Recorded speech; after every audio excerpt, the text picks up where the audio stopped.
یاد میں آ جاؤ، درود و سلام میں آ جاؤ، نعت کے حسن میں آؤ، تلاوت کی دنیا میں آؤ، سجدوں کے نور میں آؤ، آؤ کبھی کھول کے دل مسجد کی صفائیاں کریں، آؤ آؤ نہ کبھی کوئی بوڑھا دادی نانی دادا ان کے پاس بیٹھ کے پیر دبا کے اللہ کو راضی کرے۔ یہ کیف والی جگہ ہے، یہ سرور والی جگہ۔ اتنی بے چین ہماری زندگی ہے، بے قرار ہے، تڑپتے ہوئے لوگ، لڑتے ہوئے لوگ، ایسے لگتا ہے اب ایک دوسرے کا گریبان تھام لیں گے، بے قرار بے چین۔ کسی کو انتظار کا کہا جانا کہ 10-20 منٹ کسی کا انتظار کرو، تو بعض لوگ مجھے ایسے لگتا ہے جیسے ان کا کلیجہ پھٹ جائے گا، ڈاکٹر کے انتظار میں بیٹھے ہیں تو بڑے پریشان ہیں۔ کسی کو ملنے گئے ہیں کو آدھا گھنٹہ بیٹھنا پڑ گیا تو بڑی دقت میں ہے۔ اپنے آپ کو سکون دیں۔ آپ یقین کریں بڑا مزہ آتا ہے، کبھی کسی کا انتظار کرنا پڑے تو 2-4 تسبیح درود شریف پڑھی جاتی ہے، یعنی ذوق بن جاتا ہے کہ چلو اللہ نے موقع دیا ہے، کوئی سرکار کو یاد کر لے، تنہائی مل گئی۔ ہمارا مزاج جس سختی کا شکار ہے، وہ سختی آہستہ آہستہ ہمیں زیادہ آزمائش میں ڈال دے۔ تو میرے بھائی، زندگی میں اطمینان حسن ہے، اور وہ سب سے زیادہ اللہ کی یاد میں ملتا ہے، وہ سب سے زیادہ رب کریم کے ذکر میں۔ سب سے زیادہ جو چاہتا ہے نا دل ٹھنڈا رہے، زبان میٹھی رہے، وہ مدینے والے محبوب پہ درود و سلام پڑھا کرے، وہ حضور پہ درود و سلام پڑھا کرے، زبان میٹھی رہے گی۔ میرا ذاتی تجربہ ہے کہ جو آدمی اپنے اخلاق سنوارنا چاہے وہ حضور پہ درود شریف پڑھے، جو اپنے اخلاق سنوارنا چاہے، طبیعت کو ٹھنڈا رکھنا چاہے، وہ درود شریف پڑھے، اس کا دل سکون میں آئے گا۔ کچھ کام اور ہیں زندگی میں اطمینان کے لیے، ان کا ہونا بھی بڑا ضروری ہے۔ سب سے پہلے اگر آپ چاہتے ہیں نا زندگی میں سکون ہو تو حقیقتوں کا سامنا کرنا سیکھیں۔ آپ جو ہیں وہ رہنا سیکھیں، جو آپ نہیں ہیں وہ بننے کی کوشش نہ کریں۔ حقیقت کا سامنا کرو گے تو زندگی اطمینان میں آ جائے گی۔ ہم نے نا بہانے بنا لیے ہیں، ہیلے بنا لیے ہیں، جھوٹ کے سہارے اپنے آپ کو اونچا کر لیا۔ ایک آدمی سے کہا جاتا ہے تو رشوت نہ لے، تو کہتا ہے میں غریبوں سے نہیں لیتا۔ میرا سوال یہ ہے کہ امیروں کا حساب لینے کی اللہ نے تیری ڈیوٹی لگائی ہے، تیرے ذمہ لگایا کہ تو امیروں کا حساب کر، تمہیں کیا ضرورت پڑی؟ ہم نا بہانہ کرتے ہیں، رشوت لینے والے کا الگ بہانہ ہے اور سفارش والے کا الگ بہانہ ہے۔ حقیقت کا سامنا کریں، حقیقت کا۔ جو میرے ذمہ داریاں ہیں وہ میں نے پوری کریں، جو آپ کی ذمہ داریاں ہیں وہ آپ جان نہ چھڑائیں، حقیقت پسند بنے۔ میرے رسول کریم، پھر پڑھیے درود شریف صلی اللہ تعالی علیہ وسلم۔ حضور صلی اللہ علیہ وسلم نے فرمایا کہ میری بیٹی سیدہ فاطمہ الزہرا رضی اللہ تعالی عنہا صرف جنتی نہیں، جنتی عورتوں کی سردار ہے۔ لیکن حضور نے یہ بھی فرمایا کہ فاطمہ یہ خیال رکھنا اگر اللہ نے حساب پوچھا تو حساب تم نے خود دینا ہے۔ حقیقت کی طرف توجہ کرائی حضور نے، وہ صرف جنتی نہیں، جنتی عورتوں کی سردار ہے، پر حقیقت کی جانب توجہ۔ میں حقیقت یہ ہے کہ اگر مالک نے حساب پوچھا تو اس کی تیاری بھی کرنی ہے۔ دیکھیں نا، ہمیں کچھ یقین نہیں، اللہ معاف کرے کہ ہمارا حساب کیسا ہوگا، لیکن کتنے آزاد ہیں۔ یعنی بڑی دلیری سے بندے کہتے ہیں فجر نہیں پڑھتا جی، 3 پڑھتا ہوں جی، شاہ رہ جاتی ہے جی، کپڑے صاف، بڑی دلیری سے۔ اور سیدہ فاطمہ الزہرا نے ساری رات مصلی آباد رکھا ہے، حالانکہ انہیں یقین تھا کہ رب مجھے بغیر حساب کتاب جنت دے گا۔ حقیقت کا سامنا کریں، جو حقوق آپ کے ہیں وہ آپ نے ادا کرنے، جو ذمہ داریاں ہیں وہ ذمہ داریاں ہیں۔ لیکن نا حضرت موسیٰ کلیم اللہ علیہ السلام کے پاس اسرائیل روح نکالنے آئے تو حضرت موسیٰ نے تھپڑ مارا، آنکھ نکال لی، واپس گئے۔ اللہ انہوں نے تو جلال فرمایا ہے، کہا موسیٰ علیہ السلام سے کہیے بیل کی پشت پر ہاتھ رکھیں، جتنے بال ان کے دست مبارک کے نیچے آئیں گے اتنے 1000 سال ان کی عمر بڑھا دی جائے گی۔ یعنی میرے کان میں کوئی بتا دے کہ جناب 60 سال بڑھ گئی، یا آپ کے کان میں کوئی کہہ دے تو خوشی ہوتی ہے کہ نہیں؟ لیکن یہ حقیقت پسندی نہیں، اس لیے کہ 60 بھی گزر جائیں گے، 70 بھی، یہ حقیقت نہیں۔ حضرت موسیٰ کلیم، چلے میں مثال دیتا ہوں، سمجھ لیں 10 بال، حالانکہ بہت زیادہ آتے ہوں گے، 10 بال اگر حضرت موسیٰ کے ہاتھ کے نیچے آئے تو 10,000 سال تو عمر بڑھ گئی نا۔ 10 یعنی 10 سال نہیں، 10 100 نہیں، 10 بہت زیادہ تھی نا۔ حضرت موسیٰ کلیم اللہ علیہ السلام سے آ کے عرض کیا گیا حضور بیل کی پشت پر ہاتھ رکھیں، جتنے آپ کے ہاتھ کے نیچے بال آئیں گے اتنے 1000 سال عمر بڑھ جائے گی۔ تو حضرت موسیٰ نے حقیقت پسندی والی بات کی، فرمایا پھر کیا ہوگا؟ 10,000 سال کے بعد پھر کیا ہوگا؟ کہ حضور جانا تو پھر بھی ہے، فرمایا پھر ابھی چلتے ہیں۔ اگر جانا ہے نا، جانا ہے تو پھر، اگر جانا ہے تو پھر ابھی، اور سجنوں اگر نماز پڑھنی ہے تو ابھی کیوں نہیں؟ اگر داڑھی رکھنی ہے تو پھر رمضان کا انتظار کیوں کریں، ابھی کیوں نہیں؟ اگر سچ بولنا ہے تو پھر، اگر رزق حلال کھانا ہے تو پھر انتظار کرے گا۔ حقیقت ہوتی ہے، بہانہ ہوتا ہے، حقیقت چھپ نہیں سکتی بناوٹ کے اصولوں سے، کیونکہ خوشبو آ نہیں سکتی کبھی کاغذ کے پھولوں سے، یہ بات یاد رکھیں۔ اگر جانا ہے تو حضرت کلیم فرمانے لگے پھر 10,000 سال کے بعد بھی جانا ہے۔ تو آج بھی ہمیں بے قراری زندگی میں اس لیے کہ ہم حقیقت پسند نہیں، ہم بہانوں میں، ہم ہواؤں میں جیتے ہیں، ہواؤں میں، خیالات میں زندگی گزارتے ہیں۔ بڑا ٹائم پڑا ہے، مثلاً کتنا میرے رسول کریم صلی اللہ تعالیٰ علیہ وآلہ وسلم نے ایک دن صحابہ سے فرمایا تمہیں حیا نہیں آتی؟ حضور کیا ہوا؟ فرمایا وہ والے مکان بناتے ہو جن میں تم رہ نہیں سکتے، وہ والا مال جمع کرتے ہو جو کھا نہیں سکتے، حیا نہیں آتی؟ और उसकी हुजूर हुक्म करें तो महबूब फरमाने लगे जूते का एक तस्मा बंद करता हूँ तो सोचता हूँ दूसरा बंद करने से पहले मौत आ जाएगी। एक सांस अंदर जाती है तो दूसरा आने से पहले मैं याद करता हूँ कि मुझे दुनिया से जाना है। तुम्हें याद नहीं आती? वो मकान बनाते हो जिनमें रह ही नहीं सकते, वो माल जमा करते हो जो खा। हकीकत पसंद नहीं भाई हम। बहुत सारे लोग यहाँ बड़ी बातें सुनाते हैं, बड़ी। मैं कहता हूँ असल में ना ज्यादा बातें सुना के ना बेचारा अपने आप को मुतमईन करना चाहता है। असल बात यह है कि अंदर से ना हिला हुआ है, कुछ भी नहीं, बड़ा ज्यादा हंसता है और मुझे लगता है कि कोई गहरा जख्म छुपा रहा है। इसलिए मुलम्मस आदमी हकीकत पसंद बनो, हकीकत पसंद। याद रखना, मन तरक सलातन मुकामिदन फकत कफर। मेरे रसूल ने हकीकत बयान की, फरमाया जिसने एक नमाज भी जानबूझ के छोड़ी उसने रब के रब होने का इनकार किया, उसने कुफरानी नेमत किया। ये हकीकत है, कोई क्लैरिफिकेशन नहीं, कोई वजाहत नहीं। जो नमाज नहीं पढ़ता, झूठ बोलता है, गलत बयानी करता है। जो शख्स रिस्क हराम कमा के कहता है कि इसके बगैर गुजारा नहीं चलता, वो झूठ बोलता है। इसलिए कि रब फरमाता है जब तुझे पैदा किया तो तेरा रिस्क मेरे जिम्मे है। अल्लाह फरमाता है कि ला युकल्लिफुल्लाहु नफ्सन इल्ला वुसअहा, मैं किसी पर वो बोझ नहीं डालता जो उठा ना सके। नमाज फर्ज किया, इसका मतलब है हम पढ़ने के काबिल हैं। उसने हमारे जिम्मेदारियां लगाई हैं तो मतलब ये है कि हम जिम्मेदारियां अदा करने के काबिल हैं, वरना वो कहता है मैं वो बोझ डालता ही नहीं जो तुझसे उठाया ना जाए। अगर चाहते हो कि जिंदगी में इत्मीनान मिले तो खुदा रा हकीकत पसंद वाली जिंदगी गुजारो। ये फिजाओं में जिंदा रहना, हवाओं में, अल्लाह बड़ा माफ करने वाला है, अल्लाह बड़ा करीम है, माफ कर देगा। तो भाई ये बात सहाबा को भी पता थी, ये अहले बैत को भी खबर थी, तो वो तो एक एक बात का लिहाज करते थे। ये गौसे आजम को भी पता थी, ये उनके वालिद को भी पता था जिन्होंने किसी का सेब खा लिया था तो 12 साल उसके घर में नौकरी करते रहे। उन्हें नहीं पता था अल्लाह बड़ा करीम है, माफ कर देगा, एक सेब ही है ना। तो हकीकत पसंदी आपको सुकून देगी। और अगर आपने अपने आप को गैर मुतमईन किया हुआ है, बात कुछ और है, और आपने अपने आप को डाल किसी और तरफ लिया है, तो फिर आपको सुकून मिल सकता। सुकून हकीकत पसंदी में, असल में सुकून होता है, अदाकारी में सुकून नहीं होता। तीसरी बात सुने, अगर आप चाहते हैं जिंदगी में मुतमईन रहे तो दुनियादारों से उम्मीदें तोड़ दें, अल्लाह और उसके रसूल से उम्मीद वाबस्ता करें, औलिया अल्लाह से उम्मीदें वाबस्ता करें, सहाबा और अहले बैत से उम्मीदें, अल्लाह और अल्लाह वालों से उम्मीदें, दुनियादारों से उम्मीदें। आपको पता है दुनियादार की तबाही कब होती है? जब उन्हें खुशामदी मिल जाता है। चौधरी का बेड़ा उस वक्त गर्क होता है जब उसे चौधरी कहने वाले ज्यादा हो जाते हैं। सेठ साहब और नवाब साहब बेचारे तबाह तब होते हैं भोलेपन में, जब उनके दाएं बाएं रेला होता है सेठ साहब कहने का। लोग उन्हें खाना चाहते हैं, प्यार उनका नहीं होता, उनकी जेब का होता है। मोहब्बत उनसे नहीं होती, उनकी कुर्सी से होती है। जरूरियात का प्यार होता है, तबाह कर दिया जाता है। हमारी सारी तवक्कुआत दुनियादारों से वाबस्ता हो गई है। नाराज ना होना, पीरों ने, मौलवियों ने, दरवेशों ने, उन्होंने भी शेर रखे हुए जलसों की सदारत कराने के लिए। यानी मजहबी जलसा है, उसमें बहुत जबरदस्त पढ़े लिखे साहिबे तकवा आलिम का खिताब है, और की सदारत वो बंदा कर रहा है जिसने इशा की नमाज भी नहीं पढ़ी। वो बंदा सदारत कर रहा है, क्यों? इसलिए कि उसने लाख रुपया दिया महफिल में। खुदारा दुनियादारों से उम्मीदें छोड़ दे, वरना आप कमजोर पड़ गए, आपकी उम्मीदें टूटेंगी।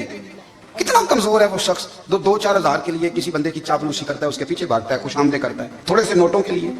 दुख सुख में काम आएगा इस काम के लिए। मेरे रसूल करीम अलैहिस्सलाम ने फरमाया जिसने बंदों को राजी करते करते रब को नाराज कर दिया, उसकी दुनिया भी गई और आखिरत भी गई। और फरमाया जिसने बंदों की परवाह नहीं की, अल्लाह को राजी किया, फरमाया अगर रब राजी हो गया तो लोगों के दिलों में भी मोहब्बत पैदा फरमा देगा। क्या जरूरत है खुशामद करना दुनियादारों की, सेठों की, नवाबों की, चापलों। और मैं आपको एक बात बताऊं, होता पता क्या है? ये जो हुब्बे जा और हुब्बे बा होती है ना, इससे पेट नहीं भरता। आपको अगर खुशामद करनी है तो फिर आपको सारी जिंदगी करनी है। फिर उनको भी पता होता है कि ताल्लुक किस बुनियाद पर है। इसमें कभी भी खुलूस पैदा नहीं होता। आप बेचैन रहते हैं, बेकरार रहते हैं, आपको तकलीफ रहती है हमेशा।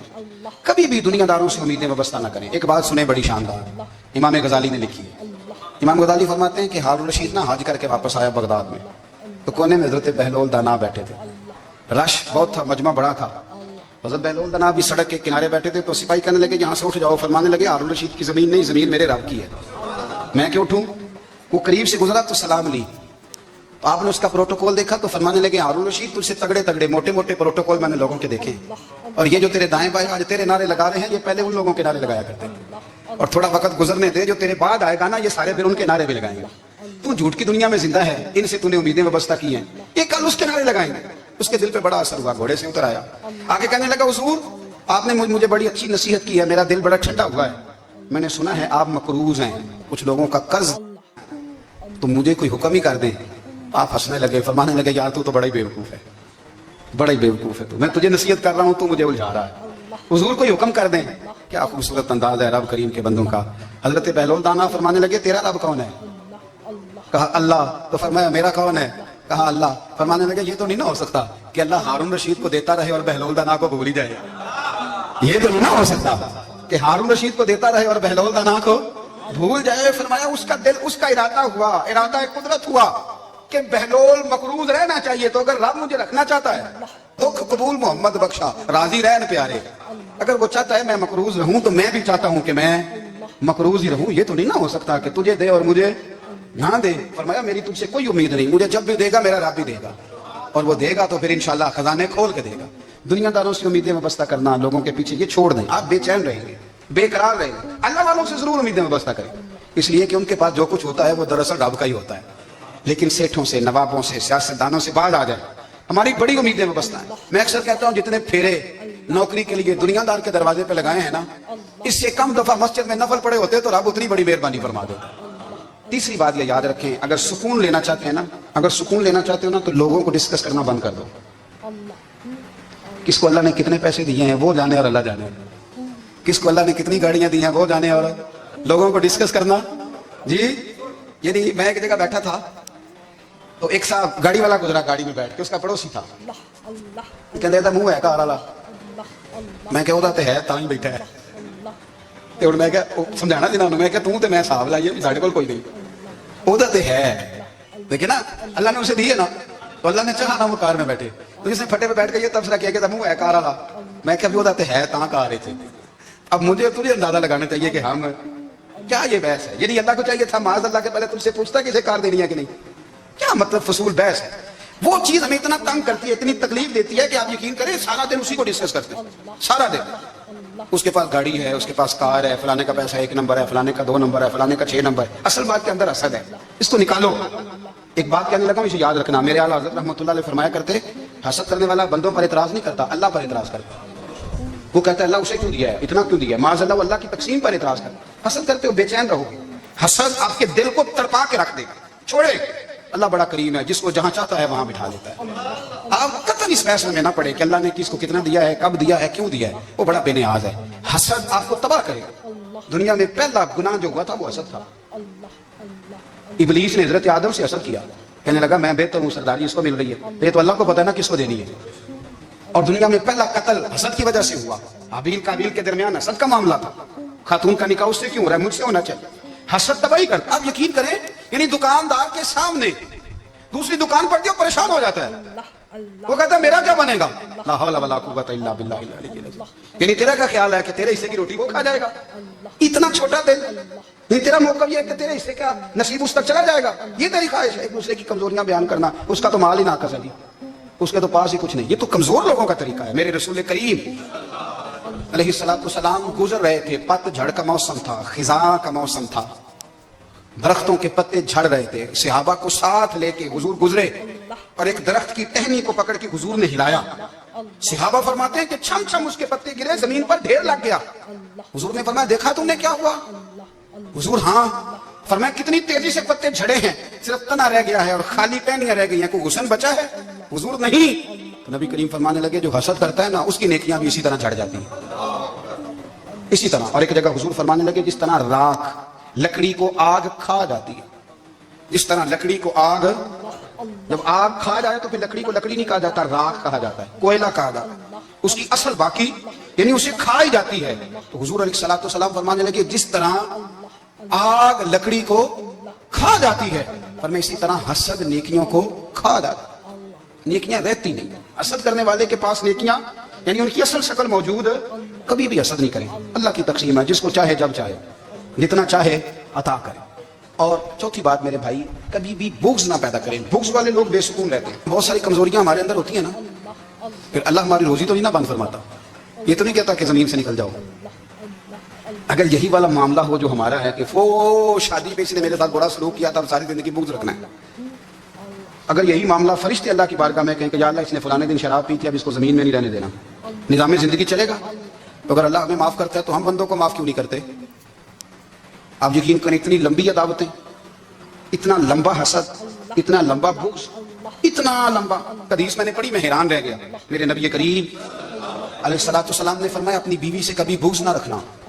अगर उसकी एक बात नापसंद हो तो उसे छोड़ के वो बात देखो जो तुम्हें पसंद है। मैं इस हदीस को पढ़ के सोचने लगा कि क्या बीवी का भी बुग़्ज़ रखते हैं लोग? अब हुजूर ने कहा है तो इसका मतलब है लोग बीवी का बुग़्ज़ भी रखते हैं। अब इस पर इस्तदलाल करके मुझे कहना पड़ेगा कि ससुराल वालों का बुग़्ज़ भी रखते हैं, कहना पड़ेगा ये भाई के ससुराल वालों से भी बुग़्ज़ रखते। इस हदीस की रोशनी में मैं समझा के लोग भाभी का बुग़्ज़ भी बुग़्ज़ रखते हैं, बुग़्ज़, वरना आदतें तो हमारी भी कई बुरी होती है। अगर आदात एक वजह बने इख्तलाफ की तो आदतें तो हमारी भी कई बुरी है, लेकिन हम अपनी बुरी आदतों समेत अपने आप से प्यार करते हैं और सामने वाले की एक भी आदत बुरी हो तो उससे बुग़्ज़ रखते हैं। बुग़्ज़ ना पैदा करें। मेरे नबी पाक अलैहिस्सलाम ने फरमाया कुछ चीजें तुम्हें तुम्हारे दीन को मूंड डालेंगी, तबाह कर देंगी, काट देंगी। हुजूर कौन सी? फरमाया हसद, तकब्बुर और बुग़्ज़, ये तुम्हारे दीन को तबाह कर देंगे। हम बेचैन इसलिए हैं कि हमने बहुत सारे लोगों का बुग़्ज़ पाला हुआ है और हर फील्ड में सियासतदान ने सियासतदान का, ज़ातियात पर उतर के बात करते हैं, मुअज़्ज़ज़ तरीन लोग, ताजर ने ताजर का, इल्ला माशाअल्लाह बाज़ जगह पे अहले इल्म भी एक दूसरे से अदावत रखते हैं। खुदारा दिल रब करीम के आने का ठिकाना है, ये साफ होगा तो इसमें रब रसूल के जलवे होंगे। अगर इसमें अदावत हो, इसमें बुग़्ज़ हो, इसमें कीना हो, निफाक, सुने मेरे रसूल करीम हज़रत अबू बकर सिद्दीक़ रज़ी अल्लाह ताला अन्हु कहते हैं मैं रो ही पड़ा। मक्का फतह हुआ ना तो इकरमा बिन अबू जहल ने पैगाम भेजा कि मैं ना कलमा पढ़ने के लिए आ रहा हूँ। बात लंबी है, मैं मौजू पे रहना चाहता हूँ। कहते हैं जब वो आने लगा ना तो नबी पाक ने हम सबको बुलाया, हम हाजिर खिदमत हुए तो हुजूर फरमाने लगे कि उसके बाप ने ना बड़ा जुल्म किया है हमारे साथ, अबू जहल ने बड़ा सताया है, बड़ी तकलीफ दी है।